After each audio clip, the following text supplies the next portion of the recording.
Presented by Aishwarya Music Mathli।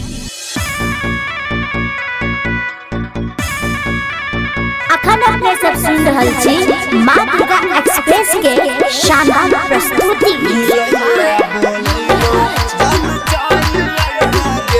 Singing by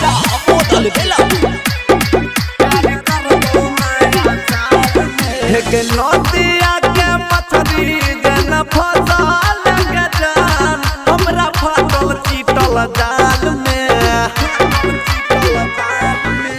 नदिया के मछली जन फसल के जान हमरा फाटल चीटल जाल में मिलैला बोलैबो जब चल अइहे गे प्यार करबो नया साल में मिलैला बोलैबो जब चल अइहे गे प्यार करबो नया साल में हे कठोर में लिपस्टिक तू लगाई है गे जान अपन गोरे गोरे गाल में गए हे कठोर में लिपस्टिक तू लगाई है गे जान अपन गोरे गोरे गाल में मिलैला बोलैबो जब चल अइहे गे प्यार करबो नया साल में मिलैला बोलैबो जब चल अइहे गे प्यार करबो नया साल में।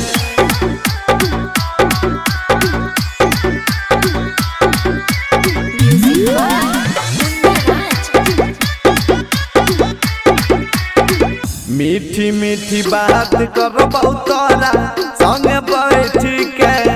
लव के निशानी देबो तोरा हम साइट के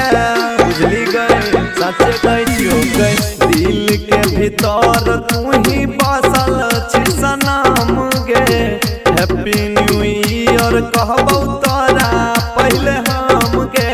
करी है नहीं देर टाइम देख लिहे गे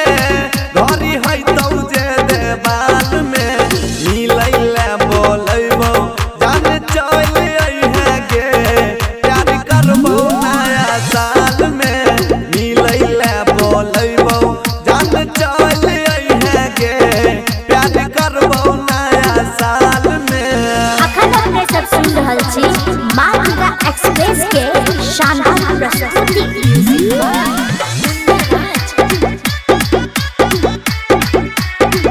फोटो के देखै छियो होई छै तब नीन गे सामने से देखला तोरा भेलै बड़ी दिन गे हे गए रही जान पहले तू गे वहिना अभी छीन प्यार वाला बात अमोद